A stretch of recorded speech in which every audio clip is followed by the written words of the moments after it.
اللہ تعالیٰ نے اپنے بندے شعیب علیہ السلام کے بارے میں فرمایا تھا کہ انہوں نے کہا وما توفیقی الا باللہ علیہ توکلت والیہ انیب، اور میری توفیق تو اللہ کی مدد کے ساتھ ہے، اسی پر میں نے توکل کیا اور میں اسی کی طرف رجوع کرتا ہوں۔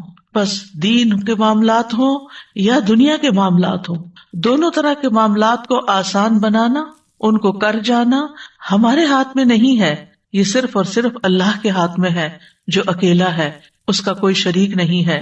یہ زندگی چونکہ ایک امتحان ہے، اس لیے یہاں پر آسانیوں کے ساتھ تکلیفیں بھی ہوتی ہیں، لیکن یاد رکھیے کہ تنگی کے بعد اللہ تعالیٰ آسانی بھی پیدا فرما دیتا ہے، یعنی ایسا نہیں ہوتا کہ صرف تنگی ہی تنگی ہو، تنگی کے ساتھ ہی آسانی بھی ہوتی ہے۔ فَإِنَّ مَعَ الْعُسْرِ يُسْرًا، إِنَّ مَعَ الْعُسْرِ يُسْرًا، تنگی کے ساتھ آسانی ہے اور مشکل میں آسانی ہے۔ یعنی عام طور پر لوگ سمجھتے ہیں کہ زندگی صرف مشکل ہی مشکل ہے، لیکن اگر ہم غور کریں تو مشکلات میں اللہ تعالیٰ نے بہت سی آسانیاں بھی رکھی ہیں۔ سورۃ الطلاق میں اللہ تعالیٰ فرماتے ہیں لِيُنْفِقْ ذُو سَعَةٍ مِّن سَعَتِهِ وَمَنْ قُدِرَ عَلَيْهِ رِزْقُهُ فَلْيُنْفِقْ مِمَّا آتَاهُ اللَّهُ لَا يُكَلِّفُ اللَّهُ نَفْسًا إِلَّا مَا آتَاهَا سَيَجْعَلُ اللَّهُ بَعْدَ عُسْرٍ يُسْرًا، تاکہ وسعت والا اپنی وسعت میں سے خرچ کرے، اور جس پر اس کا رزق تنگ کیا گیا ہے اسے چاہیے کہ اس میں سے خرچ کرے جو اللہ نے اسے دیا ہے۔ اللہ کسی نفس کو تکلیف نہیں دیتا مگر جتنی اس نے اس کو طاقت دی، ان قریب اللہ تنگی کے بعد آسانی بھی پیدا کر دے گا۔ سورۃ الطلاق کی یہ آیت جو ہے یہ طلاق کے معاملات سے متعلق ہے، یعنی عام طور پر جب کوئی گھر ٹوٹتا ہے تو بہت مشکل پیش آتی ہے، اور اس وقت انسان سمجھتا ہے کہ دنیا اندھیر ہو گئی ہے، لیکن اللہ تعالیٰ کا وعدہ کیا ہے؟ سَيَجْعَلُ اللَّهُ بَعْدَ عُسْرٍ يُسْرًا، کہ تنگی تو ہے، اس وقت مشکل تو ہے، پریشانی تو ہے، لیکن اللہ تعالیٰ اس کے بعد آسانی بھی لے آئے گا۔ اسی طرح پیغمبروں کے اوپر جب حالات بہت تنگ ہوئے، ان کی زندگیاں بہت مشکل میں آ گئیں، تو سورۃ یوسف میں آتا ہے حَتَّى إِذَا اسْتَيْأَسَ الرُّسُلُ وَظَنُّوا أَنَّهُمْ قَدْ كُذِبُوا جَاءَهُمْ نَصْرُنَا فَنُجِّيَ مَن نَّشَاءُ، یہاں تک کہ جب رسول نا امید ہونے لگے، یعنی رسولوں پر بھی اتنی زیادہ مشکلات آئیں کہ ان کو یہ محسوس ہونے لگا کہ اب اس کے بعد کوئی راستہ نہیں نکلے گا، تو کیا ہوا؟ لوگوں نے سمجھا کہ ان کے ساتھ جھوٹ بولا گیا ہے کہ تمہارے لیے آسانیاں ہوگی اور کامیابیاں ہوگی، تو ان رسولوں کے پاس ہماری مدد آ گئی، پھر جسے ہم نے چاہا عذاب سے بچا لیا۔ اسی طرح جب قحط پڑتا ہے، خشک سالی ہوتی ہے، تو لوگ نا امید ہونے لگتے ہیں کہ یکا یک اللہ تعالیٰ رحمت کی ہوائیں بھیج دیتا ہے اور بادل امڈ آتے ہیں، بارشیں ہوتی ہیں، ہریالی ہو جاتی ہے، اور تنگی کے بعد آسانی پیدا ہو جاتی ہے۔ تو یہ اس دنیا کا اصول ہے کہ کبھی تنگی ہے اور کبھی آسانی ہے، کبھی رات ہے اور کبھی دن ہے، رات کے بعد دن آتا ہے اور دن کے بعد رات بھی آتی ہے۔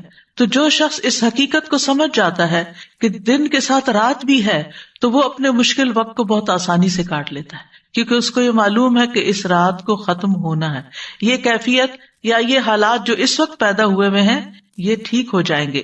اس سلسلے میں آج ہم نے قرآنی دعا کا انتخاب کیا ہے سورۃ الکہف کی آیت نمبر 10 سے۔ اللہ سبحانہ وتعالیٰ فرماتے ہیں، اس آیت کے بیک گراؤنڈ میں اللہ تعالیٰ فرماتے ہیں اس سے پہلے کیا آپ نے سمجھا کہ غار اور کتبے والے ہماری عجیب نشانیوں میں سے تھے؟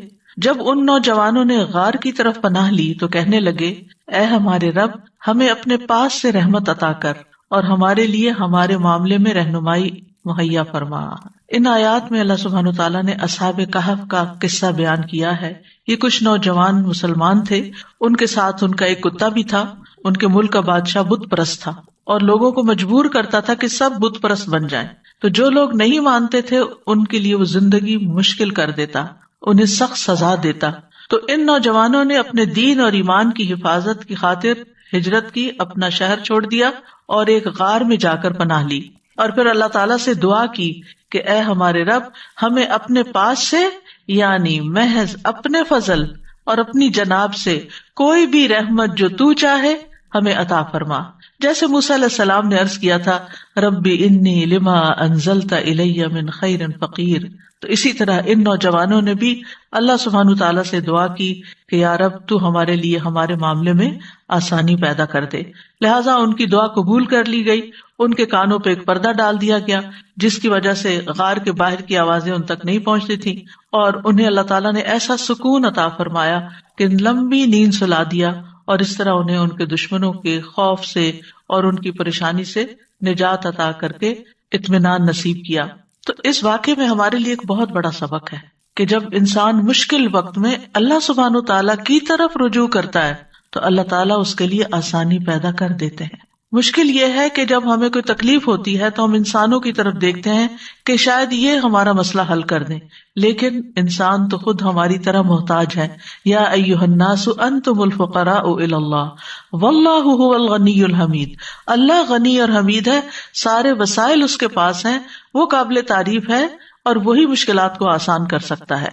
لہٰذا اصحاب کہف نے مشکل سے بچنے کے لیے سب سے اہم سبب اور سب سے اہم وسیلے کو پکڑا، اور وہ کیا تھا کہ اللہ سبحانہ تعالیٰ کی بارگاہ میں عاجزی، اللہ تعالیٰ سے خوب خوب دعائیں کرنا اور دعاؤں کے ساتھ اللہ کی پناہ لینا. ربنا آتنا من لدنک رحمہ، اے ہمارے رب تو ہمیں اپنے پاس سے رحمت عطا فرما. اور جب انسان صرف اللہ سبحانہ تعالیٰ کی رحمت سے امید لگاتا ہے تو اللہ سبحانہ تعالیٰ اس کی مدد ضرور کرتا ہے، کیونکہ اللہ تعالیٰ دیکھتا ہے کہ میرا بندہ اس وقت اب کرتا کیا ہے. اصل میں کوئی بھی مشکل جو آتی ہے ہماری زندگی میں وہ ہمیں کچھ نہ کچھ سکھا جاتی ہے اور ہمیں اس امتحان سے گزار کر ہمارے درجات کو بلند کرنے کا ذریعہ بنتی ہے. انسان اس کے ذریعے میچورٹی کے لیول پہ پہنچتا ہے، آگے بڑھتا ہے. انسان اپنی عبادت کے ذریعے بھی آگے بڑھتا ہے، لیکن مشکلات پر صبر کر کے، مشکلات کو برداشت کر کے اس کی حکمت اور اس کے اندر کے جوہر جو ہوتے ہیں وہ باہر نکل آتے ہیں. اور جن چیزوں کی طرف اور جن عبادات کی طرف وہ توجہ نہیں کر رہا ہوتا اور اللہ تعالیٰ چاہتا ہے کہ بندہ ان عبادات کی طرف توجہ کرے، تو مشکل وقت میں انسان پھر جب اللہ کی طرف رجوع کرتا ہے تو اللہ تعالیٰ اس کے لیے رہنمائی میسر کر دیتا ہے.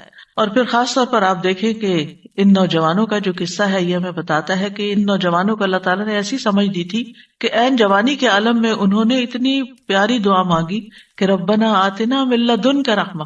اور کہا جاتا ہے کہ یہ وہاں کے اشرافیہ تھے، ایلیٹ گھرانوں کے بچے تھے، انہوں نے کوئی دنیاوی وسائل اختیار نہیں کیے کہ بادشاہ تک اپروچ کریں اور پھر اپنے آپ کو بچائیں. انہوں نے بادشاہوں کے بادشاہ کو اپروچ کیا، یعنی اللہ رب العزت سے دعا کی. اور پھر جب رحمت آ جاتی ہے نا اللہ تعالیٰ کی، ہر چیز مل جاتی. لہٰذا اس رحمت کے ذریعے ان کا کھانا پینا، امن و اطمینان، دشمنوں کے خوف سے دوری، سبھی کچھ ان کو میسر آ گیا. اور وہ کہاں پر تھے؟ غار میں تھے. غار میں کوئی کھانا نہیں ہوتا، غار میں کوئی ٹھنڈا کمرہ نہیں ایسا ہوتا کہ اگر گرمی ہے یا کوئی پریشانی اور تکلیف ہے تو وہاں کوئی لائٹ ہوگی.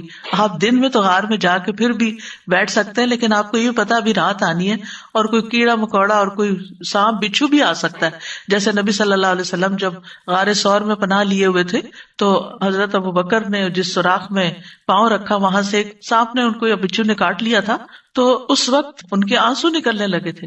حالانکہ وہ اللہ کے راستے میں تھے، لیکن یہ جو مخلوقات ہیں ان کا شر تو اپنی جگہ موجود ہے. تو اس وقت بھی انہوں نے اف تک نہیں کی اور کوئی شکوہ شکایت نہیں کی. تو یہاں پر آپ دیکھیں کہ ان بچوں نے بھی غار کی طرف پناہ لی اور دعائیں اللہ تعالیٰ سے کی، جس کے نتیجے میں اللہ تعالیٰ نے ان کی دین و دنیا دونوں کی اصلاح کر دی. یعنی شرک میں پڑنے سے بھی بچ گئے اور اس کے ساتھ ساتھ اللہ تعالیٰ نے ان کو ایک نمونہ بنا دیا. اور رشد کہتے ہیں سیدھے رستے کی طرف ہدایت حاصل کرنا اور اس پہ قائم رہنا، یعنی ہدایت مل بھی جانا اور پھر ہدایت پہ قائم رہنا، اور یہ الغی کی اپوزٹ ہوتا ہے. تو بہرحال انہوں نے ایسے اسباب اختیار کیے جو ان کی دعا کی قبولیت کا سبب بنے، اور وہ یہ کہ انہوں نے کسی انسان پہ بھروسہ نہیں کیا، نہ اپنی ذات پہ بھروسہ کیا، نہ کسی اور مخلوق پہ بھروسہ کیا، بلکہ عاجزی اور انکساری کے ساتھ اللہ تعالیٰ سے اپنے معاملات کی آسانی کا سوال کرتے رہے. اور کوشش کے بعد اللہ پہ جب بھروسہ کیا اور دعا مانگی تو اللہ تعالیٰ نے دعا قبول کر لی. 3 چیزیں نظر آتی ہیں: کوشش، اعتماد، بھروسہ، یقین اور دعا. اور اللہ تعالیٰ نے مشکل آسان کر دی. مشکلات کیوں آتی ہیں؟ اگر دیکھا جائے تو یہ دنیا کی زندگی اٹ سیلف ایک آزمائش ہے. اللہ تعالیٰ فرماتے ہیں ام حسبتم ان تدخلوا الجنۃ ولما یعلم اللہ الذین جاہدوا منکم ویعلم الصابرین. کیا تم سمجھتے ہو کہ تم یوں ہی جنت میں داخل ہو جاؤ گے، یعنی بغیر کسی مشکل سے گزرے ایسے ہی جنت میں چلے جاؤ گے؟ حالانکہ ابھی تو اللہ نے تم میں سے ان لوگوں کو جانا ہی نہیں جنہوں نے جہاد کیا، اور نہ ان کو جو صبر کرنے والے ہیں. یعنی اللہ کی راہ میں جد و جہد کرنے والے اور صبر کرنے والے ابھی اللہ نے ان کو جانچا پرکھا نہیں، یعنی ان کی آزمائش ہونی ہے، ابھی ان کی پرکھ ہونی ہے. کہ کون مشکل آنے پر اللہ کے راستے میں جد و جہد کو جاری رکھتا ہے اور کون اس مشکل پر صبر کرتا ہے. یعنی مشکل ہماری سچائی کو پرکھنے کے لیے آتی ہے کہ ہم کسی کاز میں کتنے سچے ہیں. اور ویسے بھی اس زندگی میں امتحانوں کا آنا لازمی ہے. اللہ تعالیٰ نے پہلے سے ہی بتا دیا وَلَنَبْلُوَنَّكُمْ بِشَيْءٍ مِّنَ الْخَوْفِ وَالْجُوعِ وَنَقْصٍ مِّنَ الْأَمْوَالِ وَالْأَنفُسِ وَالثَّمَرَاتِ وَبَشِّرِ الصَّابِرِينَ الَّذِينَ إِذَا أَصَابَتْهُمْ مُصِيبَةٌ قَالُوا إِنَّا لِلَّهِ وَإِنَّا إِلَيْهِ رَاجِعُونَ أُولَٰئِكَ عَلَيْهِمْ صَلَوَاتٌ مِّن رَّبِّهِمْ وَرَحْمَةٌ وَأُولَٰئِكَ هُمُ الْمُهْتَدُونَ. اور ہم یقیناً تمہیں خوف اور بھوک اور مالوں اور جانوں اور پھلوں کی کمی میں سے کسی نہ کسی چیز کے ساتھ ضرور آزمائیں گے. یعنی اس دنیا پر پائے جانے والے ہر انسان کی آزمائش ضرور ہوگی. یعنی اس امتحان کے لیے وہ تیار رہے، ان میں سے کسی نہ کسی چیز سے، چاہے ایک ہو یا ایک سے زیادہ. پھر فرمایا ہم نے ان لوگوں کی آزمائش کی جو ان سے پہلے تھے، سو اللہ ہر صورت میں ان لوگوں کو جان لے گا جنہوں نے سچ کہا اور ان کو بھی جو جھوٹے ہیں. یعنی کون سچے ہیں، اللہ کے وعدوں پہ یقین رکھتے ہیں، اور کون صرف زبانی کلامی یہ بات کرتے ہیں اور ایمان ان کے دلوں میں نہیں اترا. یعنی اللہ سبحانہ و تعالیٰ آزمائیں گے، اور صبر کرنے والوں کو خوشخبری دے دیجئے. وہ لوگ جب انہیں کوئی مصیبت آتی ہے تو وہ کہتے ہیں بے شک ہم اللہ کے لیے اور بے شک ہم اسی کی طرف لوٹ کے جانے والے. یہ وہ لوگ ہیں جن پر ان کے رب کی طرف سے کئی مہربانیاں ہیں اور بڑی رحمت ہے، اور یہی لوگ ہدایت پانے والے. تو اس سے پتہ یہ چلتا ہے کہ انسان کو جب کوئی مصیبت آتی ہے تو پھر انسان کے دو رویے ہوتے ہیں. ایک یہ کہ اللہ تعالیٰ سے دور ہو جائے، اللہ تعالیٰ سے ناراض ہو جائے، اور ایک رویہ یہ ہے کہ انسان اللہ ہی کی طرف پلٹے اور اللہ سبحانہ تعالیٰ سے مدد مانگے. اور مدد مانگنے والوں کے لیے اللہ تعالیٰ کی مدد آ جاتی ہے، ان پر ان کے رب کی طرف سے صلوات یعنی مہربانیاں نازل ہوتی ہیں اور رحمت نازل ہوتی ہے. یعنی طرح طرح کے وینیوز کھلتے ہیں ان کے لیے خیر اور بھلائی کے. یعنی ایک مشکل ضرور آتی ہے لیکن ان مع العسر یسرا، اس مشکل کے ساتھ آسانی بھی ہوتی ہے. اور وہ آسانیاں انسان کو بعض اوقات نظر نہیں آتی، محسوس نہیں ہوتی، لیکن اگر انسان اللہ کا یہ وعدہ جان لے کہ یرید اللہ بکم اليسر ولا یرید بکم العسر، اللہ تعالیٰ تمہیں تنگ نہیں کرنا چاہتا، اللہ تعالیٰ دراصل تمہارے لیے آسانی چاہتا ہے، لیکن آسانی مشکل کے ساتھ آتی ہے. مثال کے طور پر آپ دیکھیں، آج کل آپ نے روزے رکھے ہوئے، آپ کو مشکل تو ہے، یعنی ایسے وقت میں کھانا پڑتا ہے جب آپ کھاتے نہیں ہیں، وہ کھانا مشکل ہوتا ہے. ایسے وقت میں جاگنا پڑتا ہے جب آپ جاگتے نہیں، آپ کو سونا ہوتا ہے اور آپ کو جاگنا پڑتا ہے. آپ کا جب کھانے کو دل چاہتا ہے، سب کچھ ہوتے ہوئے بھی آپ کھا نہیں سکتے.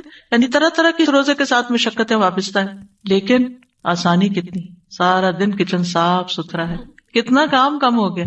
حیران ہوتی ہوں کہ کتنا ٹائم بچ گیا، کتنی ایفرٹ بچ گئی. اور اس کے ساتھ انسان کا اپنا وجود جو ہلکا پھلکا ہے، جب اس کو فکر ہی نہیں، نہ کھانے کی فکر ہے نہ پینے کی فکر ہے، جب دھیان ہی ہٹا ہوا ہے اس طرف سے، تو پھر اس کی توجہ، اس کا فوکس کسی اور چیز کی طرف. پھر جب کم کھاتا ہے تو جسم ایکٹیو ضرور ہوتا ہے، اور اس ایکٹیونیس کی وجہ سے انسان کا چلنا پھرنا، سانس لینا اور بہت سے کام کاج کرنا بہت آسان ہو جاتا ہے. پھر اس کے ساتھ یہ کہ عبادت کی جو لذت نصیب ہوتی، قرآن پڑھنے کی، دعا کرنے کی، اللہ سبحانہ تعالیٰ کا ذکر کرنے کی، تسبیح کرنے کی، وہ بھرے پیٹ تو ہوتی نہیں. پھر اسی طرح انسان اگر کچھ سیکھتا یا سکھاتا ہے تو وہ بھی اس کے لیے آسان ہو جاتا ہے. اور دل میں ایک سکون کی اور راحت کی جو کیفیت ہوتی ہے وہ بھی ناقابل بیان ہے. تو ایک آپ نے منہ ہی بند کیا ہے نا، کھانا بھی نہیں چھوڑا ہے یا تھوڑی سی نیند قربان کی ہے، لیکن کتنی آسانیاں ہیں ساتھ اگر انسان ان کے اوپر غور کرے، ان کی طرف توجہ کرے.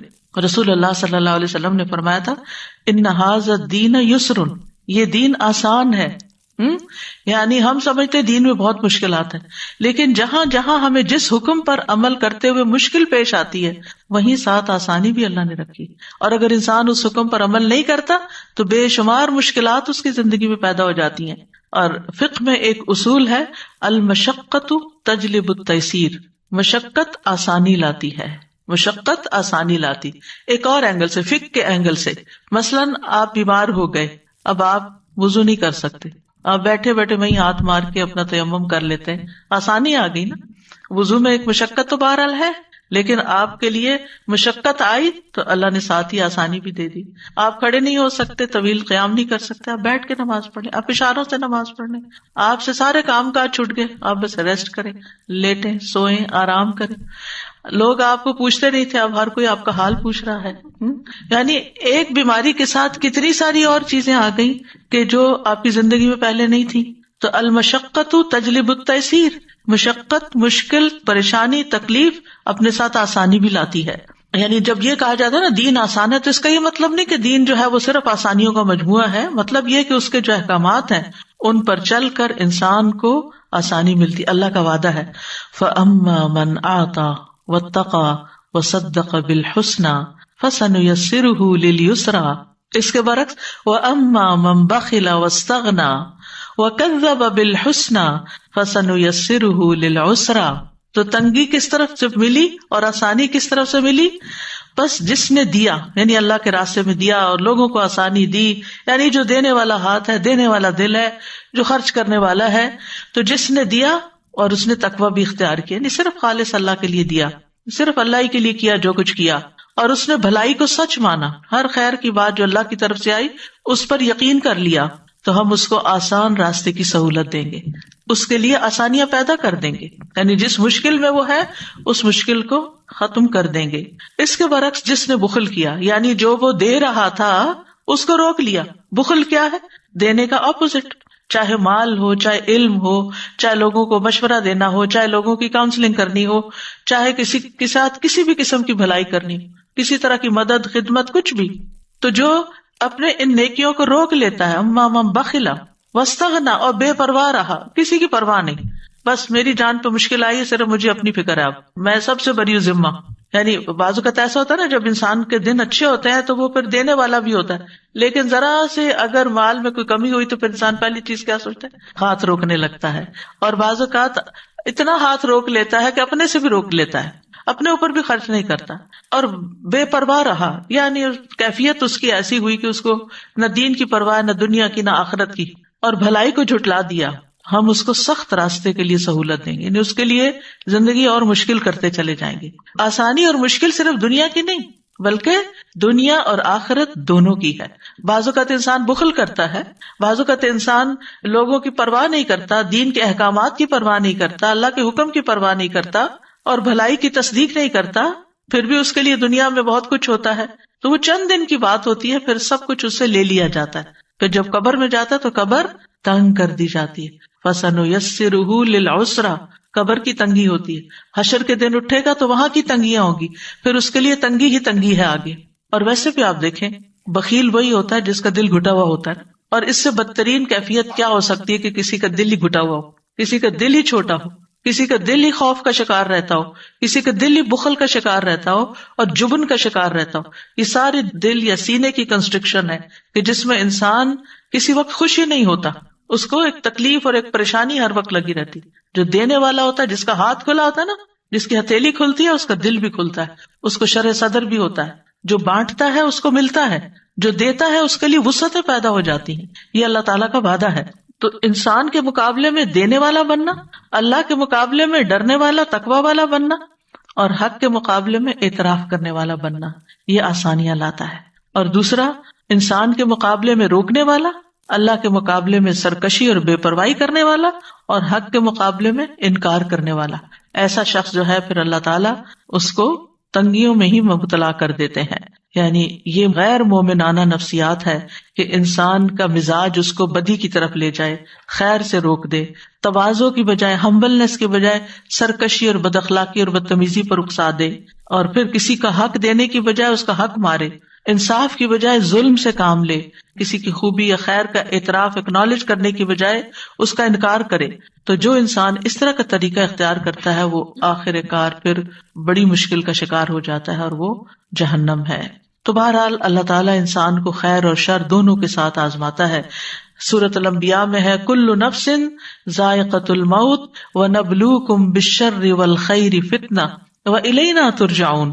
ہر جاندار کو موت کا مزہ چکھنا ہے، اور ہم تمہیں اچھے اور برے دونوں طرح کے حالات میں آزماتے ہیں، اور بالآخر تمہیں ہماری طرف لوٹنا ہے. یعنی دنیا میں تمہارے اوپر دونوں طرح کے حالات آتے رہیں گے، لیکن جو تنگی اور تکلیف میں یقین کا پہلو اختیار کر لیتا ہے کہ اللہ تعالیٰ اس کو ضرور دور کرے گا، اللہ تعالیٰ اس کا درجہ بھی بلند کر دیتا ہے اور اس مشکل سے بھی اس کو نکالتا ہے، اس کو گناہوں سے بھی پاک صاف کر دیتا ہے۔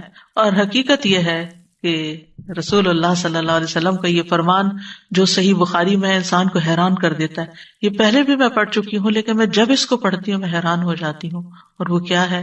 مَن یرد اللہ بہ خیرا یصب منہ، اللہ جس کے ساتھ بھلائی کا ارادہ کرتا ہے اسے مصیبت میں مبتلا کر دیتا ہے۔ اللہ جس کے ساتھ بھلائی کا ارادہ کرتا ہے، اگر ہمیں کوئی مشکل پیش آتی ہے تو ہم کیا سمجھتے ہیں، یا کسی کے اوپر کوئی مشکل آتی ہے تو لوگ کیا سمجھنے لگتے ہیں؟ کوئی گناہ کیا ہوگا نا، کوئی غلطی کی ہوگی نا، اور اس کو گلٹ میں مبتلا کرتے ہیں۔ لیکن یہاں پر کیا بتایا جا رہا ہے، اور صحیح بخاری کی صحیح روایت ہے کہ اللہ تعالیٰ اسے کسی مصیبت میں مبتلا کر دیتے جس کے ساتھ اللہ بھلائی کا ارادہ کرتا ہے۔ تو اگر ہماری زندگی میں کوئی چھوٹی مصیبت ہے یا کوئی بڑی مصیبت ہے تو آپ سمجھے کہ اللہ سبحانہ وتعالیٰ ہمیں اپنے لیے اور خالص کرنا چاہتا ہے، اور مہذب بنانا چاہتا ہے، اور سنوارنا چاہتا ہے، جنت کے قابل بنانا چاہتا ہے، کیونکہ جنت میں غیر مہذب لوگ نہیں ہوں گے، وہ نہیں ہوں گے جن سے اللہ ناراض ہے یا جن سے اللہ خوش نہیں۔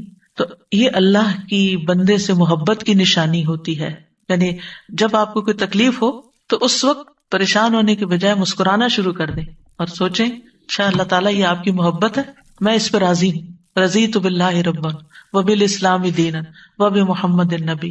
لیکن ہمیں ہمارے دین کے معاملے میں کسی آزمائش میں نہ ڈالنا۔ حضرت انس کہتے ہیں نبی صلی اللہ علیہ وسلم نے فرمایا زیادہ ثواب بڑی آزمائش کے ساتھ ہوتا ہے، زیادہ ثواب بڑی آزمائش کے ساتھ۔ جب اللہ کسی قوم سے محبت کرتا ہے تو انہیں آزمائش میں مبتلا کرتا ہے، پس جو راضی ہو جائے اس کے لیے رضا ہے، اور جو ناراض ہو اس کے لیے ناراضگی مقدر ہو جاتی ہے۔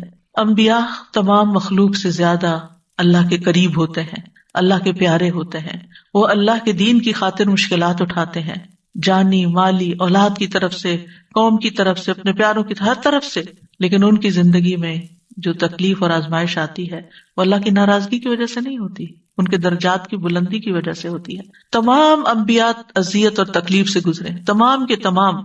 نوح علیہ السلام کی مثال آپ کے سامنے، 950 سال قوم کو تبلیغ کی لیکن قوم نہیں مانی، بلکہ برا بھلا کہا، مارا پیٹا، خون ان کا نکالا، بے ہوش کر دیا، ہر طرح کی اذیت دی۔ ان کے بیٹے کی طرف سے آزمائش آئی، بیوی کی طرف سے آزمائش آئی، یعنی گھر میں بھی آزمائش اور باہر بھی آزمائش، باہر بھی کوئی بات سننے والا نہیں اور گھر میں بھی مشکل ہے۔ موسیٰ علیہ السلام کے لیے فرعون کی طرف سے آزمائش آئی، اور پھر کس طرح وہ ان کے ہاتھوں قتل ہو گیا اور ان کو اپنا ملک چھوڑنا پڑا اور ہجرت کرنی پڑی، اور پھر جو راستے میں تکلیفیں انہوں نے دیکھی۔ یعقوب علیہ السلام کی آزمائش یوسف علیہ السلام کی طرف سے آئی، بیٹے کی طرف سے آئی۔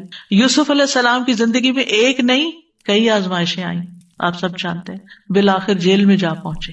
یعنی وہ تمام چیزیں جن سے انسان بچنا چاہتا ہے وہ سب ان کی زندگی میں ہوتی گئی، لیکن اللہ سبحانہ وتعالیٰ نے پھر انجام کیسا کیا۔ ایوب علیہ السلام کی آزمائش بیماری کی صورت میں آئی، لوط علیہ السلام کی مشکل جس قوم کی طرف بھیجے گئے ان کی طرف سے آئی، پھر بیوی کی طرف سے بھی آئی، گھر والوں کی طرف سے آئی کہ وہ نہیں ایمان لائیں یا اس طرح ساتھ نہیں دیا اپنے شوہر کا جیسے دینا چاہیے تھا۔ اور نبی صلی اللہ علیہ وسلم کے لیے سب سے مشکل ترین دن کون سا تھا؟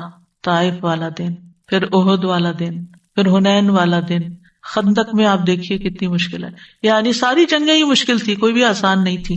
پھر گھر میں بھی آپ دیکھیں ساری اولاد سوائے حضرت فاطمہ کے فوت ہو گئی، اور پھر آپ پہ تو بچپن سے مشکلات تھی، یتیم پیدا ہوئے، باپ کی شکل نہیں دیکھی، چھوٹی سی عمر معصوم بچے تھے کہ والدہ بھی فوت ہو گئی، یعنی کوئی آزمائش کی قسم آپ دیکھیں کہ جسے آپ آزمائش کیں اور وہ آپ پر نہ آئی ہو۔ آپ جس سے محبت کرتے تھے اپنے چچا جنہوں نے ہر معاملے میں ساتھ دیا، وہ ایمان نہیں لائے، اتنی تکلیف ہوئی ہوگی ان کو، کس دکھ اور کس کرب سے گزرے ہوں گے کہ وہ چچا جو ہر جگہ سپورٹ کر رہے ہیں وہ بات نہیں مان رہے، ایمان نہیں لا رہے، یعنی کون سا دکھ ہے، کون سا درد ہے، کون سی تکلیف۔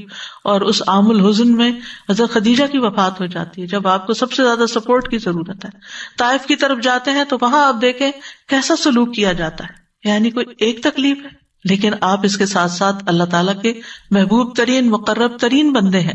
پھر آپ کی ازواج پر بھی مشکلات آئیں، حضرت عائشہ پر جو مشکل آئی، جس طرح ان پر الزام لگایا گیا اور کس طرح انہوں نے صبر کیا، اور پھر کس طرح بالکل جب حالات تنگ ہو گئے آخری وقت میں نہ والدہ کوئی حمایت کر رہی تھی، اور نہ ہی والد کی طرف سے کوئی پیار کے کلمات ملے، اور نہ ہی نبی صلی اللہ علیہ وسلم کی طرف سے کوئی بہت حوصلہ افزائی ملی.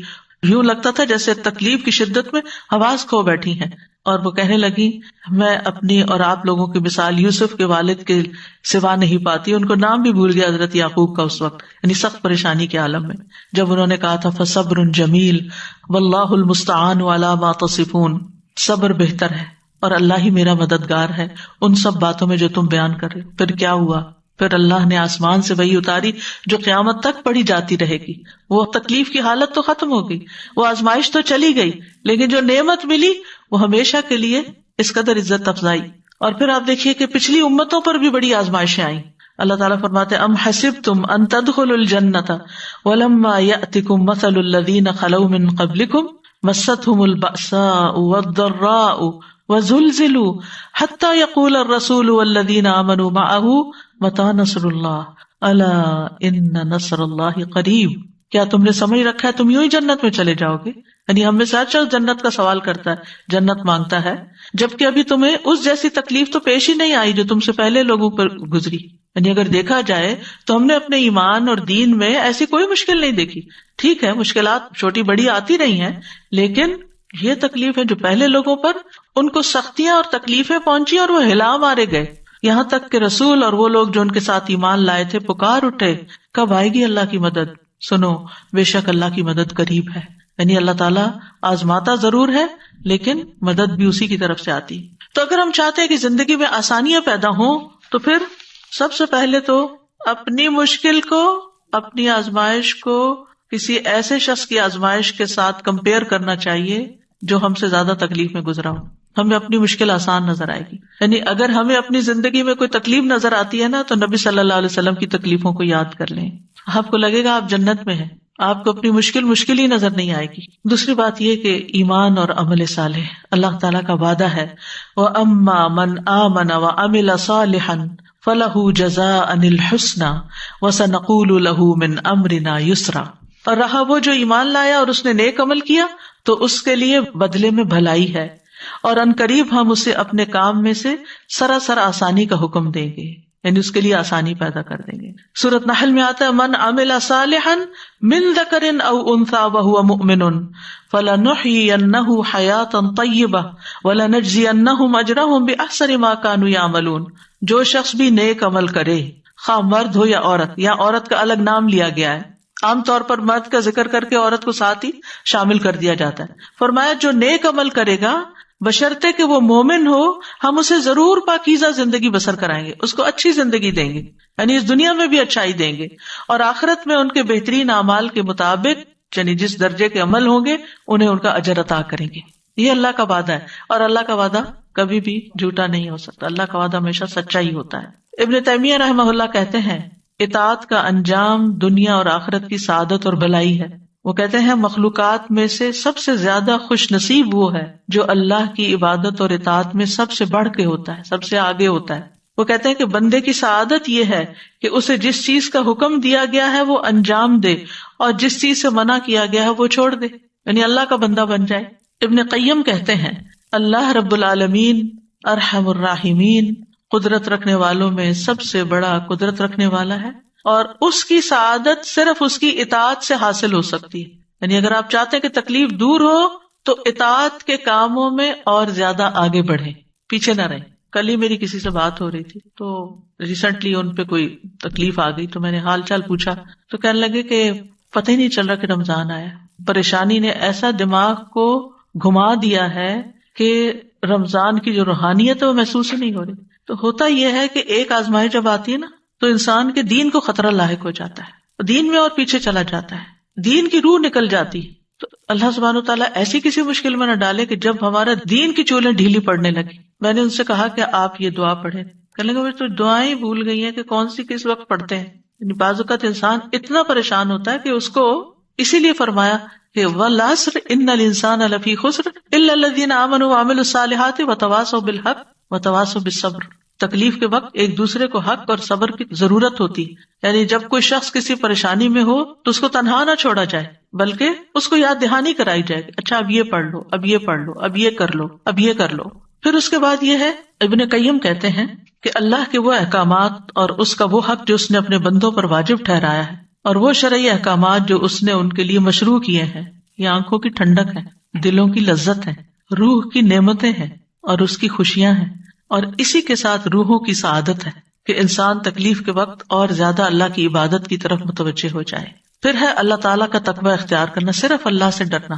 وَمَن يَتَّقِ اللَّهَ يَجْعَل لَّهُ مِنْ أَمْرِهِ يُسْرًا، جو اللہ سے ڈرے گا اللہ اس کے لیے اس کے کام میں آسانی پیدا کر دے گا، اللہ تعالیٰ اس کا کام آسان کر دیں گے۔ اس کا مطلب کیا ہے؟ اس کا مطلب یہ ہے کہ جب اللہ کا تقوی آئے گا نا، تو عموماً آپ دیکھیں کہ جو ہمیں تکلیف اور پریشانیاں ہوتی ہیں نا، یا مال کی طرف سے آتی ہیں، یا اولاد کی طرف سے آتی ہیں، یا باقی انسانوں کی طرف سے، چاہے کوئی بھی انسان ہو، اسپاؤز ہو یا کوئی فرینڈز ہو یا کوئی کلیگز ہو یا پارٹنرز ہو، یعنی کسی کی طرف سے بھی آ جاتی ہے۔ پھر جب تکلیف آتی ہے نا، سب سے پہلے تو اللہ تعالیٰ سے رابطہ کمزور، اس سے بدگمانی ہونے لگتی ہے، میرے اوپر یہ کیوں مسئلہ آ گیا، باقی تو سب لوگ خوش ہیں۔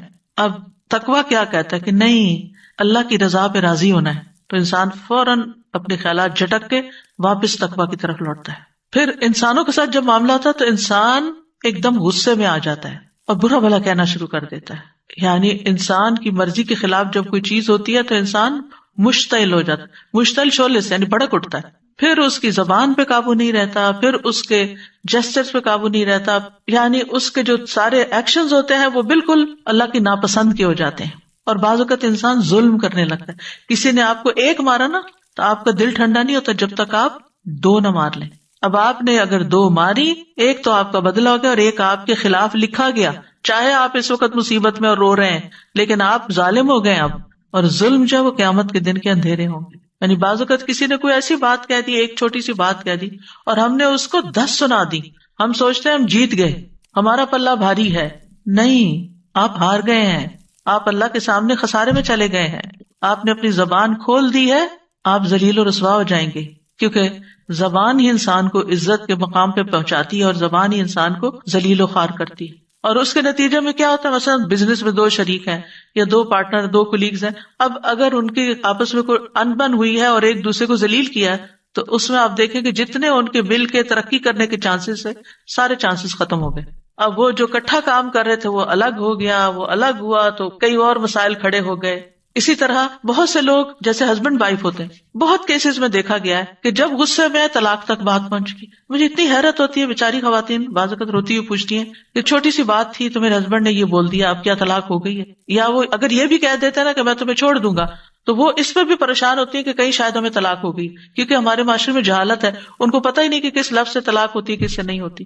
اور بعض لوگ پھر صرف گلٹ میں زندگی گزارتے رہتے ہیں، کیا پتا طلاق ہو چکی ہو، کیا پتا یہ ہو چکا ہو، وہ ہو چکا۔ ایسے میں خاص طور پر گھریلو معاملات میں اگر شوہر غصے میں ہے تو بیوی کو کیا چاہیے، خاموشی اختیار کر لے، جگہ بدل لے، آگے پیچھے ہو جائے، تاکہ جو شیطان نے آگ بھڑکائی ہے وہ ٹھنڈی ہو جائے۔ اور اسی طرح اگر بیوی غصے میں آ گئی ہے تو شوہر کو چاہیے کہ وہ گھر سے یا تو باہر چلا جائے یا کوئی اور کام شروع کر دے، کیونکہ بعض اوقات سامنے بھی ہوتا ہے تو پھر وہ ایک دوسرے کو بولتے کیوں نہیں، بولو، تم بھی لڑو تاکہ اور میدان گرم ہو۔ تو اس سے پھر یہ ہے کہ معاملات مزید خراب، ایک دوسرے کی رسپیکٹ چلی جاتی، عزت چلی جاتی، محبت چلی جاتی ہے، یعنی دل دور ہونے لگتے ہیں۔ بعض اوقات لوگ قریب رہ رہے ہوتے ہیں اور ان کے دل دور ہو جاتے ہیں، اور وہ کسی اور کی وجہ سے نہیں ہوتے، وہ اپنی غلطی کی وجہ سے ہوتے ہیں، یعنی خود ہم ایسی حرکتیں کر جاتے ہیں کہ جس کی وجہ سے دوسروں کی نگاہوں میں گر جاتے ہیں۔ تو اس لیے بہت ضروری ہے کہ اللہ کا تقوی اختیار، صرف اللہ کا تقوی آتا ہے کہ جو بندے کو روک لیتا ہے، اس کی زبان کو روک لیتا ہے، اس کے ہاتھ کو روک لیتا ہے، اس کے کسی غلط ایکشن کو روک لیتا ہے۔ پھر اللہ تعالیٰ کا فرمان ہے وَمَن يَتَّقِ اللَّهَ يَجْعَل لَّهُ مَخْرَجًا، اور جو اللہ سے ڈرے گا اللہ اس کے لیے تنگی سے نکلنے کا رستہ بنا دے گا، اور یہ بھی تقویٰ کے ساتھ ہی ہے۔ ربیع ابن خثیم کہتے ہیں کہ یہ ہر اس کام سے نکلنے کا راستہ جو لوگوں پر تنگ ہو جائے، یعنی بند گلی سے راستہ نکل آئے گا۔ پھر یہ کہ مشکل حالات میں اللہ پر ہی توکل کرنا چاہیے۔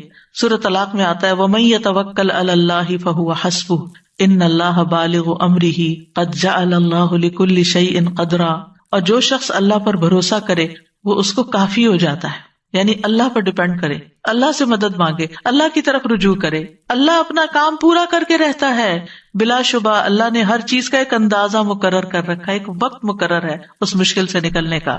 ابن رجب کہتے ہیں مصیبت کے ساتھ راحت اور تنگی کے ساتھ آسانی کے باریک رازوں میں سے ایک راز یہ ہے کہ جب مصیبت شدید اور بڑی ہو جائے تو بندہ مخلوق کی طرف مائل ہونے سے مایوس ہو جاتا ہے، بندوں سے مایوس ہو جاتا ہے، اس کا دل اللہ وحدہ کی طرف متوجہ ہو جاتا ہے، اور یہ اللہ پر بھروسے کی اصل حقیقت ہے، اور یہ ان سب چیزوں سے بڑی چیز ہے جو حاجات سے مطلوب ہے، کیونکہ جو اللہ پر توکل کرتا ہے اللہ اسے کافی ہو جاتا ہے۔ یعنی پہلے ہمیں لوگوں پہ بڑا مان ہوتا ہے، یہ کام کرے گا، یہ فلاں میرا ساتھ دے گا، فلاں بھی ہے فلاں بھی، لیکن جب کوئی ساتھ نہیں دیتا تو پھر انسان بندوں سے مایوس ہو کے صرف اللہ کی طرف رجوع کرتا ہے، اللہ کا بن جاتا ہے۔ اور اللہ تعالیٰ ہم سے چاہتا بھی یہی ہے کہ ہم اس کے بندے بن جائیں، اسی پر بھروسہ کریں، اس کی طرف رجوع کریں، اس کے لیے خالص ہو جائیں، اپنی دعاؤں میں اور زیادہ اخلاص پیدا کر لیں۔ اور پھر آپ دیکھیں کہ جو اللہ سے حسن ظن رکھتا ہے اللہ سبحانہ وتعالیٰ اس کو مشکل سے نکال دیتا ہے۔ غار ثور میں جب حضرت ابوبکر پریشان ہو گئے تھے کہ دشمن تو سر پہ آ گئے ہیں، تو نبی صلی اللہ علیہ وسلم نے کیا فرمایا؟ لا تحزن ان اللہ معنا، غم نہ کرو اللہ ہمارے ساتھ ہے۔ اور یہ کہنے کی دیر تھی فانزل اللہ سکینتہ علیہ، اللہ نے اس پر اپنی سکینت نازل کر دی، وایدہ بجنود لم تروہا، ایسے لشکروں سے مدد کی جو تم نہیں دیکھ رہے تھے، اور کفار نامراد پلٹ گئے۔ پھر یہ ہے کہ مشکل میں اپنی تمام حاجات صرف اللہ کے سامنے رکھنی چاہیے۔ رسول اللہ صلی اللہ علیہ وسلم نے فرمایا جسے انتہائی شدید حاجت آ پڑے اور اس نے اسے لوگوں پر پیش کر دیا تو اس کی حاجت دور نہ ہوگی، اور جس نے اللہ پہ پیش کیا عنقریب اللہ اسے بے پرواہ کر دے گا، یا تو جلد ہی موت آ جائے گی یا جلد غنی ہو جائے گا۔ پھر یہ کہ اس بات پر پورا یقین رکھنا چاہیے کہ مشکل دور ہوگی انشاءاللہ۔ حسن ظن، خوش گمانی، سیجعل اللہ بعد عسر یسرا، یہ اللہ ہی کا وعدہ ہے، یعنی سختی کے بعد آسانی، تنگی کے بعد وسعت، اور فقر کے بعد مالداری اللہ تعالیٰ ضرور عطا کرے گا۔ پھر آپ دیکھیے کہ یہ یقین کہ ہر تنگی کے ساتھ دو آسانی ہے، فإن مع العسر یسرا، ان مع العسر یسرا، یعنی ہر مشکل کے ساتھ آسانی ہے، بے شک اسی مشکل کے ساتھ ایک اور آسانی ہے، یعنی مشکل بیچ میں اور آسانیاں دونوں طرف ہیں۔ نبی صلی اللہ علیہ وسلم نے فرمایا مدد صبر کے ساتھ ہے، کشادگی تنگی کے ساتھ ہے، بے شک ہر مشکل کے ساتھ ایک آسانی ہے، بے شک اسی مشکل کے ساتھ ایک اور آسانی ہے۔ ابن مسعود کہتے ہیں مشکل اگر کسی بل میں داخل ہو جائے سوراخ میں تو آسانی بھی آتی ہے، یہاں تک کہ وہ بھی اس کے ساتھ داخل ہو جاتی، یعنی اگر مشکل کہیں گھسی ہے آسانی بھی ساتھ گھس جائے گی۔ پھر یہ کہ کشادگی آنے تک جتنی دیر یا جتنے دن تنگی ہے انسان زیادہ سے زیادہ اللہ تعالیٰ کی طرف رجوع کرے، اور اگر معاملات آسان نہیں ہو رہے تو اللہ تعالیٰ کو بلیم کرنے کی بجائے کہ اللہ تعالیٰ دعا نہیں سنتا، یا لوگوں کو بلیم کرنے کی بجائے کہ یہ میری مشکل کا سبب ہے، کیا کرے؟ خود کو ملامت کرے، میری عبادت میں کمی ہے، میری کوئی غلطی ہے، میری نافرمانی ہے، میری دعاؤں میں کمی ہے، میری دعائیں کمزور ہیں۔ انسان اپنے اندر کی غلطی کو تلاش کرے۔ ابن رجب کہتے ہیں جب مومن پر مشکلات کے دور ہونے میں دیر ہو جائے اور وہ بہت زیادہ دعائیں مانگ مانگ کر اور عاجزی کر کے مایوس ہو جائے اور دعا کی قبولیت کے آثار ظاہر ہی نہ ہو تو وہ اپنی ذات کی طرف رجوع کرے اور خود کو ملامت کرے، اپنے نفس کو کہے اے نفس یہ ساری مصیبت تیرے اپنی وجہ سے آئی ہے، اگر تیرے اندر کوئی خیر ہوتی تو تیری دعا قبول ہو جاتی۔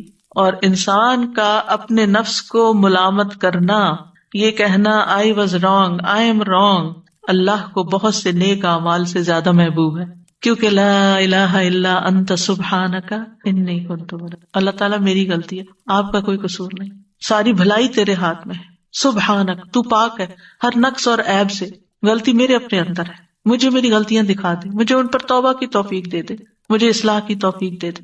آدم علیہ السلام کی توبہ کیسے قبول ہوئی تھی، آسانی کیسے ہوئی تھی؟ ربنا ظلمنا انفسنا وَإِن لَّمْ تَغْفِرْ لَنَا وَتَرْحَمْنَا لَنَكُونَنَّ مِنَ الْخَاسِرِينَ، اللہ ہم نے اپنی جان پر ظلم کیا ہے، اگر تو ہمیں بخشے گا نہیں اور تو ہم پہ رحم نہیں کرے گا تو ہم ضرور خسارہ اٹھائیں گے۔ تو ہوتا بھی یہی ہے، مَا أَصَابَكَ مِن مُّصِيبَةٍ فَبِمَا كَسَبَتْ أَيْدِيكُمْ، یعنی تمہارے اپنے ہاتھوں کی کمائی سے تم پر مشکل آئی ہے۔ یعنی اگر انسان دعا کی قبولیت کا اہل نہیں، یعنی ایک انسان ہے مستجاب الدعوات ہے، ادھر دعا کرتا ہے ادھر دعا قبول ہوتی ہے، ادھر مشکل آسان ہو جاتی۔ ایک انسان ہے وہ ایسا نہیں ہوتا، دعا کرتا ہے مشکل آسان نہیں ہوتی، پھر کیا ہے؟ مطلب یہ ہے کہ ابھی وہ اس کا اہل نہیں کہ اس کی دعا قبول ہو، لہٰذا وہ جب اپنی غلطی کا اعتراف، اپنے گناہوں کا اعتراف اور استغفار کی کثرت کرتا ہے تو گناہ مٹ جاتے ہیں اور رستے آسان ہو جاتے ہیں۔ تو استغفار بہت فائدہ مند چیز ہے ہر تنگی اور رکاوٹ دور کرنے کے لیے، جیسے مال میں تنگی آئی ہے یا اولاد میں ہے یا کاروبار میں ہے یا کسی بھی طرح کی دل میں تنگی ہے، رزق میں تنگی ہے، استغفار کی کثرت ان ساری رکاوٹوں کو استغفار دور کرتا ہے۔ اور پھر خاص طور پر صدقہ و خیرات، لوگوں کو دینا، لوگوں پر احسان کرنا، لوگوں کی زندگیوں کو آسان کرنا، اطاعت کے کام کرنا، یعنی صرف دل سے نہیں، یعنی زبان سے بھی اور عمل سے بھی. اب مثلا دوسروں کی زندگی آپ کیسے آسان کر سکتے ہیں؟ ان کو کوئی اچھا مشورہ دے کے، ان کا کوئی کام کر کے، ان کی کوئی مدد کر کے. کیونکہ جو انسان کسی کی مدد نہیں کرتا، کسی کی خدمت نہیں کرتا، کوئی کام نہیں کرتا، نکما اور بیکار ہوتا ہے، وہ کسی کے دل میں عزت نہیں پا سکتا، وہ کسی کے دل میں جگہ نہیں بنا سکتا. اور جب آپ کسی کی مدد نہیں کرتے تو کوئی آپ کی مدد کب کرے گا؟ ان تنصروا اللہ ینصرکم، اگر تم اللہ کی مدد کرو گے، اللہ کو تو مدد نہیں چاہیے. مطلب کیا ہے؟ اللہ کے دین کی، یا اللہ نے جہاں جہاں مدد کرنے کا کہا ہے، ینصرکم، تو مدد تمہارے پاس آئے گی. حدیث میں آتا ہے کہ جو بندہ بندوں کی ضروریات پوری کر رہا ہوتا ہے، اللہ تعالیٰ اس کی حاجتیں پوری کر دیتا ہے. لیکن اگر ہم سستی کا شکار ہوں، اور اگر ہم صرف اپنی ہی دنیا میں کھوئے رہیں اور بندوں کے لیے خیر اور بھلائی کا باعث نہ بنے، تو زندگی تنگ ہونے لگتی ہے. اور پھر نماز اور صبر کے ذریعے مدد حاصل کرنا، ہمت کرنا اور صبر کرنا. وَاصْبِرْ عَلَىٰ مَا أَصَابَكَ إِنَّ ذَلِكَ مِنْ عَزْمِ الْأُمُورِ. صبر کے نتیجے میں تکلیفیں دور ہو جاتی ہیں. ابن قیم کہتے ہیں 3 چیزیں انسان کو آزمائش پر صبر کرنے پر آمادہ کرتی ہیں. نمبر 1 یہ کہ انسان اچھے بدلے کو ذہن میں رکھے، یعنی تکلیف کیسے آسان ہوگی کہ انسان سوچو میرے لیے اجر ہی اجر ہے، جتنی دیر یہ تکلیف ہے دل خوش ہو جائے گا اس کا. دوسرا یہ کشادگی کی روح کا انتظار کرنا، یعنی تکلیف میں کشادگی کے انتظار میں کہ ابھی کھل جاتا ہے رستہ. ابھی مثلا آپ ٹریفک جام میں پھنس گئے تو بجائے اس کے کب کھلے گا، پتہ نہیں کتنے گھنٹے لگیں گے، نیگیٹو سوچنے کے بجائے بس ابھی ہوگا، اس وقت سے میں کوئی فائدہ اٹھا لوں، کچھ پڑھ لوں، کچھ ذکر کر لوں. ایک سورت یاد کر لیتی، آپ دیکھیں گے آپ کو یاد ہی نہیں رہے گا کہ راستہ بند تھا، کھل جائے گا، اللہ کو پکارنے لگیں گے آپ. اور تیسرا یہ کہ مصیبت کو 2 چیزوں سے دور کرنا، یعنی بندہ اپنے اوپر اللہ کی نعمتوں کو شمار کرے، اور اگر وہ انہیں گننے اور شمار کرنے سے عاجز آ جائے گا تو وہ مصیبت اس پہ آسان ہو جائے گی جس میں وہ مبتلا ہے، کیونکہ وہ اتنی ہی نعمتیں یاد کر لے گا کہ وہ کہے گا یہ کیا مشکل ہے. پھر قرآن سے تعلق جوڑنا. ابن قیم کہتے ہیں کسی نیک آدمی سے کہا گیا ہم روزانہ کتنا قرآن پڑھیں؟ انہوں نے کہا اتنا پڑھو جتنی آپ خوش نصیبی اور سعادت چاہتے ہو، یعنی جتنی خوش نصیبی چاہتے اتنا پڑھتے جاؤ. بعض مفسرین کہا کرتے تھے جنہوں نے قرآن کی تفسیریں لکھی ہیں، ہم قرآن پڑھنے میں مشغول ہوئے تو ہمیں دنیا میں برکات اور خیرات نے ڈھانپ لیا، کیونکہ قرآن جو ہے وہ ہیلنگ بھی کرتا ہے، قرآن شفا ہے. پھر مشکل حالات میں جزا فضا نہیں کرنی، رونا دھونا نہیں، فضول باتیں نہیں کرنی، چڑچڑا پن نہیں ظاہر کرنا. رسول اللہ صلی اللہ علیہ وسلم نے فرمایا 2 آوازیں دنیا اور آخرت میں ملعون ہیں، نعمت ملنے پر گانا بجانا یعنی میوزک اور یہ سب کچھ، اور مصیبت کے موقع پر جزا فضا کرنا، رونا، حال دہائی، چیخ چلانا، یہ سب. پھر آپ دیکھیے کہ بندوں سے شکوہ نہیں کرنا. کیا ہوتا ہے مشکل ہوتی، اس کو سنا کہانی، اس کو سنا، اس کو سنا، اور اس سے کیا ہوتا ہے وہ وقتی طور پہ انسان کو تھوڑے سے کتارسس محسوس ہوتا ہے، دعا میں کمی آ جاتی. جب دل بھرے اور دعا کثرت سے کرے تو وہ زیادہ فائدہ مند ہے. رسول اللہ صلی اللہ علیہ وسلم فرماتے ہیں کہ اللہ تعالیٰ نے فرمایا جب میں اپنے مومن بندے کو آزماتا ہوں اور وہ تیمارداری کرنے والوں کے سامنے میرا شکوہ نہیں کرتا، یعنی بیمار ہوتا ہے تو اللہ کی شکایت نہیں کرتا، تو میں اس کو اپنی قید سے آزاد کر دیتا ہوں. اس کے پہلے گوشت کے عوض بہترین گوشت عطا کرتا ہوں، اور اس کے پہلے خون کے بدلے بہترین خون عطا کرتا ہوں، اور وہ اثر نو پھر عمل کرنا شروع کر دیتا ہے. پھر مشکل حالات میں کمزوری نہیں دکھانی چاہیے، کمزور نہیں پڑنا چاہیے مشکل کے آگے، کیونکہ اللہ والے ایسے ہی ہوتے ہیں. وَكَأَيٍّ مِّن نَبِيٍّ قَاتَلَ مَعَهُ رِبِّيُّونَ كَثِيرٌ فَمَا وَهَنُوا لِمَا أَصَابَهُمْ فِي سَبِيلِ اللَّهِ وَمَا ضَعُفُوا وَمَا اسْتَكَانُوا. نہ وہ کمزور پڑے، نہ ہمت ہاری، نہ دبے، اور اللہ صبر کرنے والوں سے محبت کرتا ہے. پھر یہ کہ تکلیف کے وقت بھی نعمتوں پہ نظر رکھ کے ان کا شکر ادا کرتے جانا، یعنی بجائے اس کے کہ تکلیف کا ذکر کرتے رہنا، اس کے بجائے اللہ نے یہ بھی دیا، اللہ نے یہ بچایا، اللہ نے یہ احسان کیا ہے، اس کا زیادہ ذکر کرنا. مثلا کسی کا کوئی فوت ہو گیا، کچھ لوگوں کے پاس آپ تعزیت کے لیے جاتے ہیں نا تو وہ بہت مایوسی کی باتیں کرتے رہتے ہیں، یہ چلا گیا، اس کا کیا ہوگا، فلاں کیا ہوگا، فلاں فلاں. کچھ لوگوں کے پاس آپ جاتے ہیں تعزیت کے لیے، وہ اتنی پازیٹیو باتیں کر رہے ہوتے ہیں، اور وہ اچھے وقت کو یاد کرتے ہیں، وہ نعمتوں کو یاد کرتے ہیں جو کٹھے ٹائم سپینڈ کیا، جو کٹھے کام کیے، جیسے کسی کا بچہ چلا گیا، شوہر چلا گیا، یا کوئی اور، تو بہت مثبت باتیں کرتے ہیں. اس سے کیا ہوتا ہے اپنے دل کو بھی ٹھہراؤ ملتا ہے، اور دوسروں کو بھی جو آنے والے ہیں ان کو بھی ایک امید ملتی ہے، اور ان کو ایک سبق ملتا ہے کہ یہ کیسا اللہ کا شکر گزار بندہ ہے. اللہ تعالیٰ کا فرمان ہے لئن شکرتم لازیدنکم، تم شکر ادا کرو گے اور نعمتیں دوں گا، اور اگر تم نے ناشکری کی تو جو ہے وہ بھی چلی جائیں گی. مصیبت پہ 4 باتوں پہ شکر کرنا چاہیے. کوئی مصیبت اور تکلیف ہو تو 4 چیزوں پہ شکر. نمبر 1، شرح کہتے ہیں جب مصیبت لاحق ہوتی ہے مجھے تو میں اس پہ 4 بار اللہ کا شکر ادا کرتا ہوں. میں اس بات پہ شکر ادا کرتا ہوں کہ مجھے اس سے بڑی مصیبت لاحق نہیں ہوئی، اس سے بڑی بھی ہو سکتی تھی. میں اس بات پہ شکر ادا کرتا ہوں کہ اس نے مجھے صبر عطا کیا، یعنی اللہ نے مجھے صبر دیا، اس پہ بھی شکر۔ پھر کہتے ہیں میں اس بات پہ اللہ کا شکر ادا کرتا ہوں کہ اس نے مجھے انا للہ و انا الیہ راجعون کہنے کی توفیق عطا کی، کیونکہ اس طرح میں ثواب کی امید رکھتا ہوں۔ اولئک علیہم صلوات من ربہم ورحمہ واولئک هم المہتدون، ساتھ ہی اللہ تعالیٰ کی طرف سے بشارتیں ہیں۔ میں اس بات پر شکر ادا کرتا ہوں کہ یہ مصیبت میرے دین میں واقع نہیں ہوئی۔ پھر اسی طرح یہ کہ آپ پر مشکل آئی ہے، آپ دوسروں کی مشکلات حل کریں، دوسروں کے کام کے بن جائیں، دوسروں کی مدد کریں۔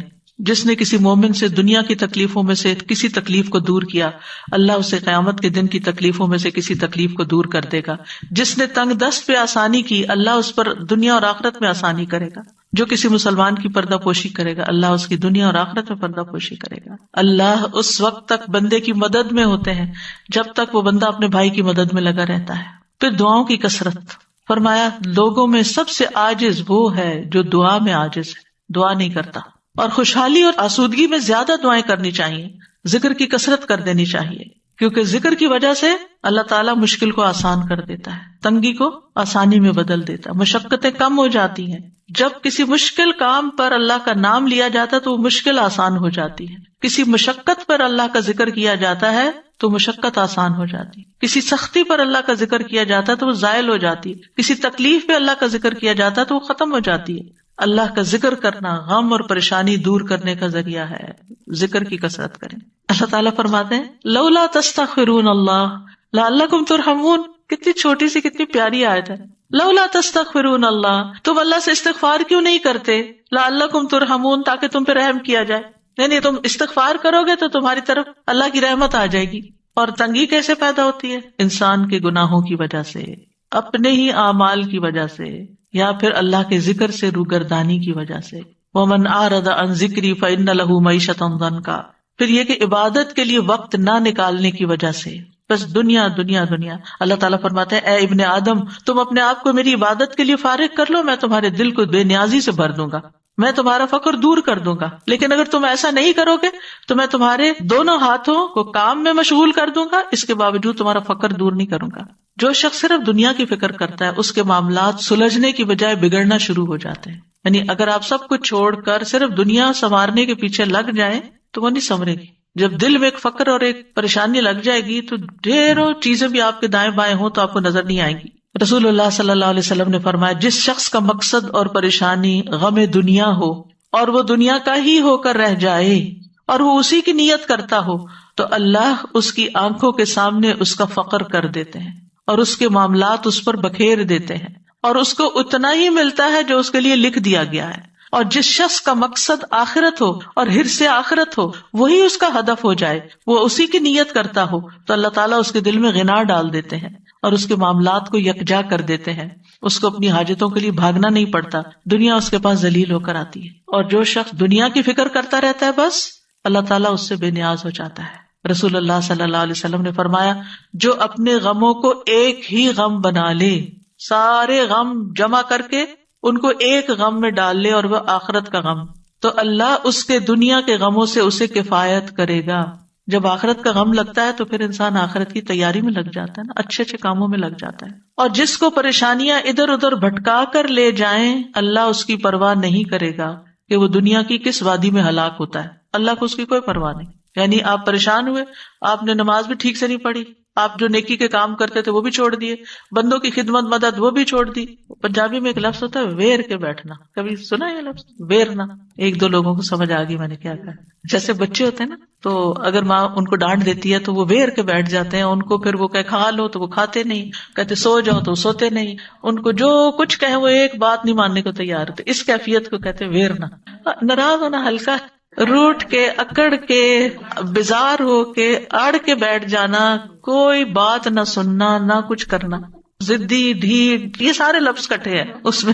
ہمارے گھر میں یہ لفظ استعمال ہوتا تھا جب کوئی بچہ اس طرح کی کیفیت میں نہیں، کسی کو کہا نا جلدی کرو یہ کام، نہیں کرتا، بس پھر بیٹھ کے روٹ کے اٹھے موڈ آف، بھئی کس بات سے، کوئی پتہ نہیں، کھا لو نہیں کھانا، اسکول جاؤ نہیں جانا، یعنی کوئی بات نہ ماننا۔ تو جب کوئی بندہ یہ رویہ اختیار کر لیتا ہے تو پھر اللہ تعالیٰ اس کی پرواہ چھوڑ دیتا ہے کہ وہ کہاں ہلاک ہوتا ہے، وہ ہو جائے جہاں ہوتا ہے، کیونکہ وہ نہ اللہ کی سنتا نہ بندوں کی سنتا ہے، ایگوئسٹک ہے نا، کہ بس جو میرے دل میں آ گیا میں نے تو وہ کرنا ہے، نہ ماں باپ کی پرواہ، نہ کسی اور کی پرواہ، نہ کسی کی شرم و حیا، نہ کچھ. تو پھر ایسی صورت میں اگر کوئی بندہ اللہ سے ناراض ہو کے بیٹھا ہوا ہے یا ایون بندوں سے بھی ناراض ہو کے بیٹھا ہوا ہے، یعنی ناراضگی میں ہمیں کمیونیکیشن بڑھانی چاہیے. عام طور پر دیکھا گیا لوگوں کی عادت کیا ہوتی ہے، ناراض ہوئے تو بات ہی نہیں کرنی، سب سے پہلے تو بولنا چھوڑتے ہیں. بھائی سمجھ کیسے آئے کہ آپ کو کیا مشکل ہے؟ وہ کہتے ہیں خود ہی بوجھو. بھائی کیسے بوجھے؟ ہمیں کوئی غیب کا علم ہے؟ ہمیں نہیں معلوم کہ مزاج شریف پہ کیا چیز ناگوار گزر گئی. تو یہ چیزیں کسی اور کو نقصان نہیں دیتی، یقین کریں یہ جو کرتا ہے اسی کو نقصان دیتی. اللہ تعالیٰ بھی اس کی پرواہ چھوڑ دیتا ہے، اور بندے بھی ایک دو دن ناز نخرے اٹھاتے ہیں پھر اس کے بعد چھوڑ دیتے ہیں کہ یہ تو اپنی ہی ماننے والا ہے، جب اس کا اپنا موڈ ٹھیک ہوگا تو وہ ٹھیک ہو جائے گا خود ہی.